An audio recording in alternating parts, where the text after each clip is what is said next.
Hello, I'm Joshua from Authentic Aquatics, and today I just wanted to talk about the Rapid Mini Canister Filter, which is supposed to be for 20-gallon tanks. It has an 80 gallons per hour flow rate, and I just wanted to talk about setting it up. I'll do a review on it later after I've had it running for a few months, but I also wanted to make a few modifications because it comes with a activated carbon filter on the one side, but we're going to modify that because I don't really like carbon with the plant tank. So instead we're going to make a moving bed biofilter on that other side. So to sort of go through this, what I'm planning to do is I'm going to use some of this Fluval, and it's sort of filter floss, but it's a water polishing pad. And I'm going to make that to put over the intake, and also I'm going to put another slice of it here inside the filter so that when it's running through it acts as mechanical filtration, and of course there'll be some biological filtration on that, but really more for the mechanical. Then underneath that I actually bought this sort of Biomax Fluval, and I was going to use that as the media for the other side, but it turns out that the Rapid Mini Canister Filter actually comes with its own biological media, which is very similar to the Fluval Biomax. And the nice thing is this actually has wider holes to it. The stuff they give you is better suited for more surface space, so more biological filtration can occur, more bacteria can grow in there. So I'm really happy that they actually put that in there. And then in addition, I'm going to wrap all of this inside of one of these bio media bags. That way, in case something bigger does get in, something something nasty like wasted food or fish waste, I really don't want that getting in the bio media itself, because that's going to cause nitrates to rise. So I really want to keep that separate, which is why I'm using so many layers of sort of this polishing pad. But also, just to really do that up, I'm also going to put this into the filter media bag. And this is, I mean, just to give you pricing on this, the canister filter itself was $28 free shipping on Amazon. Media bags are $1 a piece. If you were to go buy the Fluval Biomax filter media, the bio filter, that's going to be $15, but I'm returning this since I got my own. And then these pads are about $5, and then this was a gallon of moving bed filter media. And that's only about $12, and you can get that on Amazon too. And this is going to be way more than I need, but it's always nice to have extras for future projects. So I have my media bag here, and I'm going to fill it with the bio media that they gave me, which is wonderful because it has fantastic large holes as opposed to the Biomax here, which you can see by the image. I'm imagining, I didn't want to open it so I couldn't return it, but I'm imagining it has smaller holes, which means less surface area. So we're going to put all this into the bag.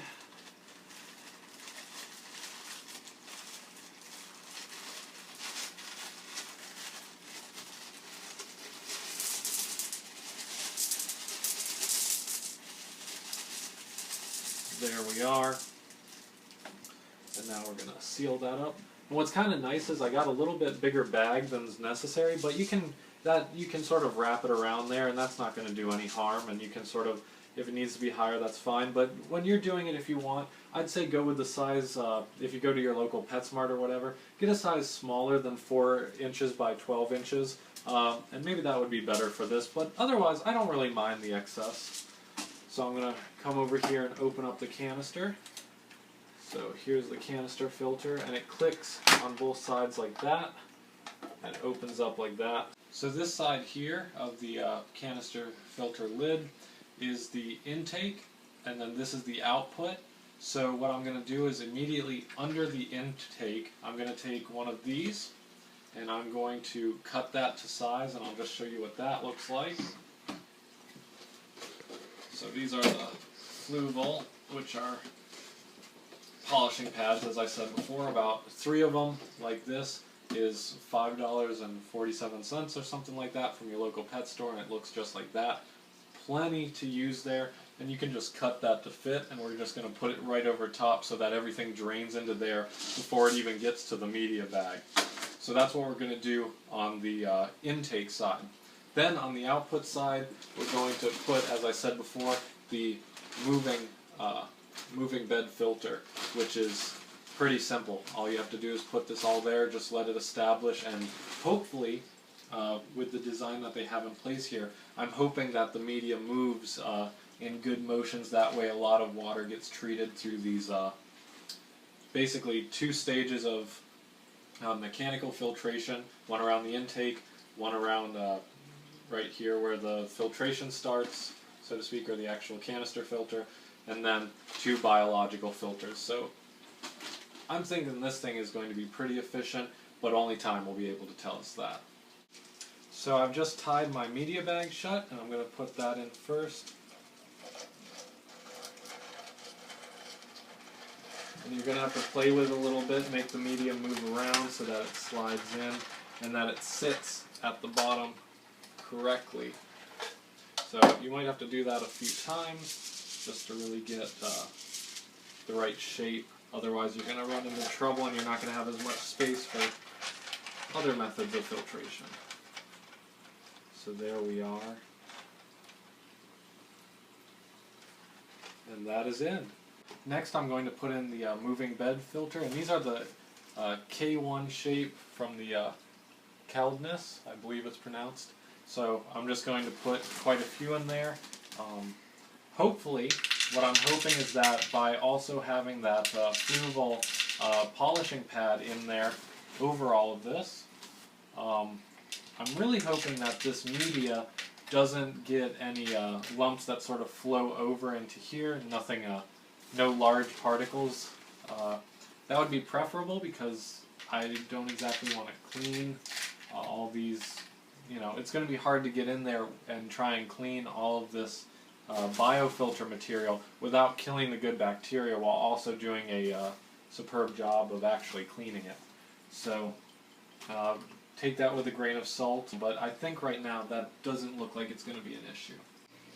Alright, so now I'm going to cut this Fluval, and I'm going to try and do the best job that I can. I'm kind of lazy, so just going to do as I can. And I did sterilize these scissors, just to let you know. So if anyone's concerned about that, this stuff is good to go.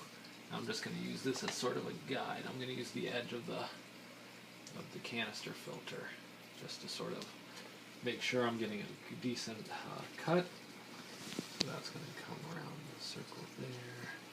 That's good. And we're going to come around a little bit past, and we can squeeze that into the side. And this should be good. And see, you have plenty more to do whatever other projects you want to do. And it's always nice to have extra material lying around. Next time I want to do this again, I can just cut more of that. So that'll do. And that fits perfectly right over the top there. As you can see, I actually pat myself on the back here because that went way better than I thought with that kind of cut job. I wanted to do it quick for the camera, and yeah, pretty good. So here's what it looks like filled up so far.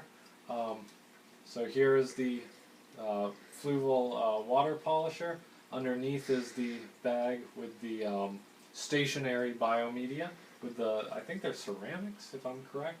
And then on the other side is all the plastic fluid bed media, which I might have to take some out. It might not have as much movement. I put so much, I mean, I purchased so much, that didn't even make a dent. I mean, this is a gallon's worth. I got it for $12 off Amazon, and I mean, that did not even make a dent. So I'm going to have plenty of that for future projects and future filter builds. If I wanted to start modifying my own stuff as opposed to buying someone else's and just trying to do whatever I want with it. So I might have to remove some. I will warn everyone who would think about doing this with the Rapids Mini Canister Filter is that the intake does have that long cylindrical intake, I suppose, and when you're trying to put it down, it's very difficult to try and get the media to move. So I'd suggest either filling it with water, and that way you can sort of push it down through the media and the media flows around it because of the force of the water. Or on the other hand, you can sort of do what I do and fill part of it and then put it in and then fill it the rest, which is a very slow process. It was about 10 minutes to get that filled, but it works. So hopefully I won't have to take it out and take some of that media down, but the more I look at it, the more I'm starting to think that it won't flow as nicely as I want it to, but we'll come to that bridge after I test it, and if it's really not moving, then I'm going to make some decisions. Now we're going to attach the piping. So pretty simple stuff. I did read on a few reviews that it is pretty delicate, so I am going to be careful with that. But otherwise, I feel like this one is the intake. So we'll put this one in. Alright, so we got the arms on, and what you basically had to do, it was so difficult I couldn't do it on camera, but you had to force the arms down onto these pedestals they provided you here at the in and the out, and then you had to screw a cap on that to hold them in place, but they're tight now. We also put the suction cups on, and then I got the fluval, the polishing pad, and we put rubber bands around it, and we put it here at the intake because there are fry in this tank and I don't want them getting sucked in, but this is fine because this acts as a first mechanical filtration stage, goes through second mechanical filtration with the other layer of fluval, and then we're going to go through the biomedia, the stationary biomedia, and then we're going to go through the moving bed filter, and then it'll go back out into the tank through this wand. So one thing I'm going to do before I put it on the back of my tank and cause myself a lot more trouble is I'm going to prime it. So you open this little tab here, that comes out nicely, and you're going to fill the thing with aged water. So I have a bucket here that's been maturing for actually several days. So I'm just going to get some of that. I'm going to come back over here, and I'm going to very gently pour it into the filter itself.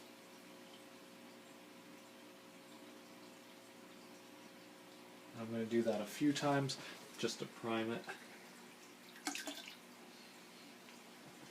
because you never want to let these things run dry or else you're going to run into a ton of problems. So now that it's filled all the way up, we're going to hang it on the back, and I'm going to plug it in and see if I can get it running. I've got everything hooked up. I will say one thing was that trying to get the wires to sit everywhere that you want them, and not the electrical wires but the tubing, it was very difficult with a lidded tank. If you didn't have a lid on your tank, it'd probably be pretty easy to get it to sit where you want, but getting the return hose to sit where you want was very difficult, so I had to put it above the water, so it's probably going to spray back in and cause some disturbance, but that's okay. I'm not too upset about that. So I'm going to plug it in. I apologize that you can't get a clearer view of it through the tank. This tank is still relatively new and those tannins are still leaking. So without further ado, alright. And so there is the movement of the water. It's certainly taking in quite a bit, and it's creating a lot of movement actually. So there you have it, guys. That was the mini canister filter. It's rated 80 gallons per hour, and I'm showing you the flow here from the top, and you know, I think it's doing great, and that's with the Flowvol polishing pads wrapped around the intake, so that's pretty good. I'm happy. It moves my plants around. Fantastic.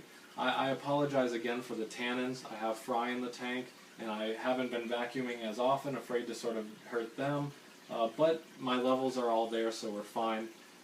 After I get all that taken care of, I will have a new video for you, and in that video I'm going to talk about how to set up a planted tank, and at that time I'll tell you how the moving filter is doing, because right now the K1 has to sink, it has to build up the good bacteria, it has to get all the air bubbles off of it. I saw a few pieces bumping around pretty well back there, but it really takes time to sink, so I'll give you that in a new video coming out soon. That'll probably be either the planted tank guide after the tannins clear up, or it'll be on convict cichlids. It's a beginner fish. I kind of wanted to do something easy to breed and also cycle the tank, so it's been kind of fun watching the little guys.